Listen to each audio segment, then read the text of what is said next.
喜欢可爱俏皮的第一弹飞狐的 Q1，更爱性感美艳的第二弹黑鸢尾的 Q2，合成制造的机娘可以说是越做越好了。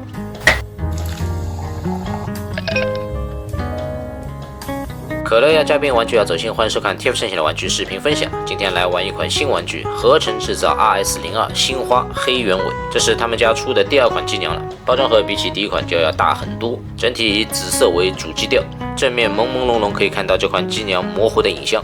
左上角1:10的比例，左右两侧分别展示出了这款机娘不同的造型。盒子背面则是玩法的亮点以及一些细节，看着还不错。来开盒。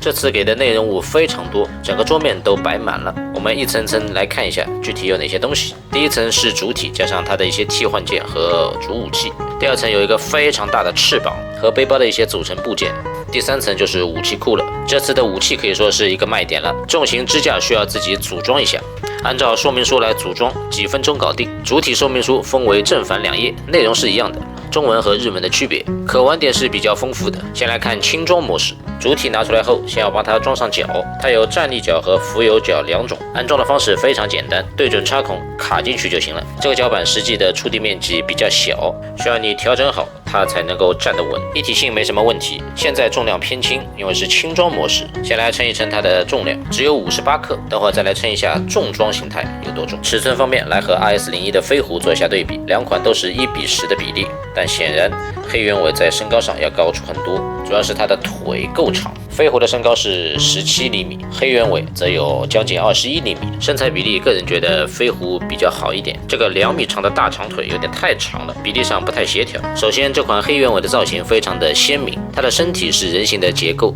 但是四肢却是机械的构造，形成了一种混搭风。个人觉得这个尝试还是值得鼓励的。我的建议是，如果可以再给它配上一对正常的人形手和脚的替换件，这样区别会更加的明显。主体的配色使用了最近非常流行的紫色。合成制造另外的一个卖点就是荧光效果，在紫光灯的照射下，效果还是比较明显的，特别是腿部的这些透明的材质。头雕做的还可以，现在国产机娘的面雕做的也是越来越好了。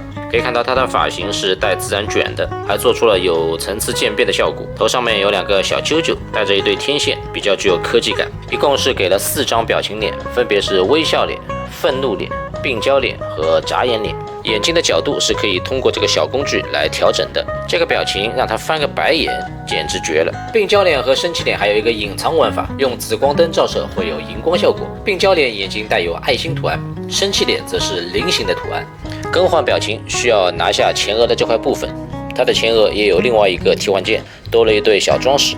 更换起来还是比较方便的，帮大家亲手验证过了，胸并不是软胶的，虽然大，但是没有手感。我们可以把它的胸部替换掉，换一个尺寸小一点的。前面这片装饰件是通过磁吸来进行固定的，吸的还是挺牢的，不用担心会掉下来。里面也有对应的卡槽，安装起来比较方便。它一下子就变成小太子奶了，甩掉沉重的负担，人看上去也轻松很多。它的肚脐和大腿根的部分还是微微有点泛红的。我手上的这款是手搓出来的评测件，后面出来的大货不知道会不会调整这方面的问题。手臂的造型有点像艾丽塔，细节方面的刻画偏少，它就是塑料本身的一个分色。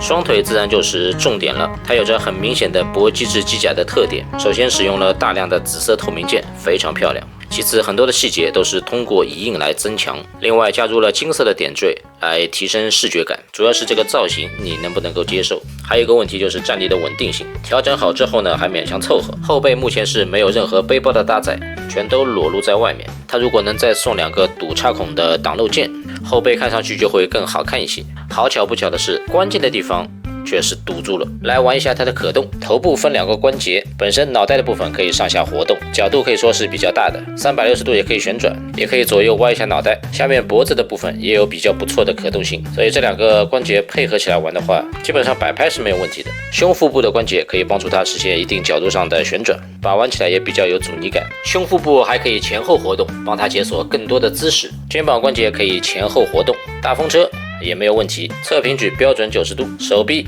可以平转，小臂分成2个关节可以活动，基本上可以达到180度了。它可以很轻松地摸到自己的脸，手腕是一个球形关节，手指的部分都是软胶的处理，直接插拔就可以替换手型。加上3对武器手的话，一共是给了12对手型，摆造型是没问题的。另外还贴心的多赠送了2个手腕关节，以备不时之需。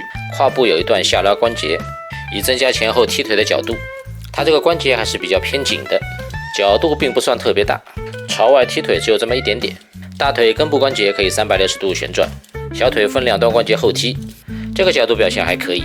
另外它这里还有个小机关，按动侧方这个灰色的凸起就可以触发，弹出了3把弯刀。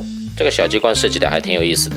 小腿第2个关节在后踢的时候还有一点点小小的联动，脚腕前方这片紫色的透明键是可以活动的。连接脚板的是一个球形关节，角度调整比较自由。由于它腿长手短的缘故，砸地实在是太难为它了，摆个深蹲还是可以的，可动整体没什么大毛病，材质也还经得起把玩。轻装模式有简单的武器可以使用，武器是一样的，只是配了2种不同的手型，一种直握，一种斜握。其实它只是一个剑刃的柄部，轻装模式嘛，就没必要武器搞得太大，这样就刚好可以把它当成匕首来使用。现在就可以给它来穿装备了。首先战斗头盔，上面这块部件可以拿掉，再把前端整个的分离出来，就可以更换表情了，再依次装好就可以了。头条更换也很方便，也是用到了磁吸，小胸要换大胸了。后背有2个插孔，下面这个插孔先装上这个部件，它有4个分开的连接桩，是用来安装这个花蕊飞刀的，中间是软钢丝，方便调整角度。如果你觉得太长的话呢，自己也可以调整。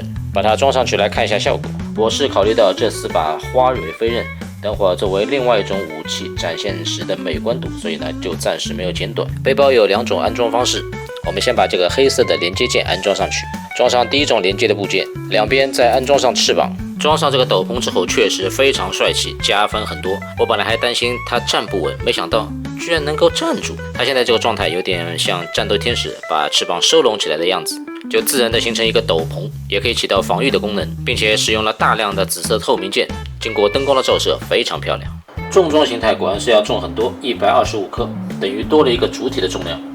战斗头盔是半盔式的，能够看到半张脸，它中间有个白色的部件，可以把它当成可视化小窗口，前端有2根战术天线，戴上头盔，这个感觉顿时就不一样了。背包其实挺突出的，全靠这个大斗篷进行了遮挡。它其实是分成3片的构造，每一片都能够独立活动，不仅可以前后活动，还能够稍微旋转一下角度。从侧面看，确实很像一片花瓣。武器的话，需要简单的组装一下，把刚才这个剑柄装上去，瞬间就能够得到一把重型冷兵器了。剑刃的部分全透明材质，和主体是遥相呼应的，它甚至比主体还要高。武器可以安装在背后，它两边各有一个菱形的小凸起，对准背包上的卡槽点，这样安装上去才牢固。平时可以就握着一把刀来巡逻一下，清理个杂兵啥的。碰到有厉害的对手的时候，从背后掏出第2把刀，这样自然攻击力也就翻倍了。武器还有第3种玩法，和这个连接件相连，2把剑刃可以同一个方向或者错开摆放都可以，这样就合并成一把超大型武器了。这个是要碰到 BOSS 级的对手才能够使用出来的必杀技，2刀流变成一把大砍刀。3种武器的展现方式都很不错。现在换第2种斗篷的搭载方式，先把这个斗篷拿掉，主要目的是换掉这个背包，装上这个带有机械手臂的。翅膀需要展开，然后上下颠倒来进行安装。把它站立形态的腿部要换成浮游形态，尖刺部分要朝上，最后在后背连接上支架，这样就是翅膀第2种形态的展示了。造型特别的机娘化，像蝴蝶人一样，上翘的翅膀极具视觉冲击力，和刚才收拢起来的斗篷展现出完全不同的形态。另外增加了一对辅助的机械手臂，这样一来武器就可以通过机械手来握持了，本体的一对手型就可以解放出来了，这样在玩法上也更灵活多变了。腿部换成了浮游形态，因此就没有办法站立了，只能靠支架来维持。支架的下端它有一个弹簧来自动解锁和固定，调整起来非常方便。底部还有收纳功能，各种不同的接口和一些固定的小配件都可以收纳在这里。空出来的2条人形的手臂就可以使用其他的武器了。这把小武器2头的部件都可以拿掉，我们先取掉任意的一头，然后把尾部的这个部件摘掉，把它重新的连接上去，这样就变成了一把新武器了，一把小刺刀。刀刃的部分是弯刀型的，这个绝对是暗杀神器，拿着它就可以悄咪咪的干掉对手了。第二种武器的玩法是把这些小钩子都装在这个特制的手掌上，就变成了一个带有钩爪的虎指了。要是近距离被它打上一拳，不费也得残呢。还有一个进阶版的玩法，把这些短钩子换成长钩，这不就是九阴白骨爪吗？这个武器厉害，机娘配美甲。翅膀还有第三种形态的玩法，把上面这个部分整个的拆掉，把这两片大翅膀拿下来，喷射背包的这块部件左右两边这两个黑色的部件拿掉。你可以把这些连接软钢丝的全部拆掉，把这两片大翅膀卡在喷射部件上。然后我喜欢把胸前的这片部件拿掉，再给它换回轻装版的头雕，这个就是花拳模式了。个人最喜欢这个造型，确实很漂亮。它把繁重的一些东西都去除了，只保留精华和特色的东西。上半身穿着清爽，下半身的花裙是最大的亮点，收拢起来是一个蓬蓬裙，展开之后又是那种翩翩起舞的形态，可进可动，而且这个形态也不影响任何的可动，你就这样站着也好看，配合指甲又有一种灵动的感觉。而这时就能够解锁第四种武器的玩法了，其实只需要把这些钩爪装上软钢丝就可以了，它就变成花蕊飞刀了。你看，这就是为什么我刚才不把钢丝剪短的原因。长的装上去，一是好看，第二它的角度各方面可以调节的点更多，所以我就放在最后给大家做展示。其实武器和裙摆完全可以自由搭配。搏击制玩具的一大特点就是混搭，喜欢怎么玩怎么来。合成制造第二款机娘黑鸢尾，造型上比起第一款更具机械感，腿部太长导致比例有点失调。轻装形态可以发挥出最大的可动性，4张表情脸，其中还带有隐藏的玩法。重装形态的大翅膀可谓是亮点所在，有多种造型可以随意切换，防御、战斗、花裙都各具特色。武器配件也是极为丰富，长刀、短剑、花蕊飞刀，近战远攻，各种武器花样繁多。不到300的价格，这性价比也太值了。视频最后一键3连和投币都不要忘了点哦。拜拜。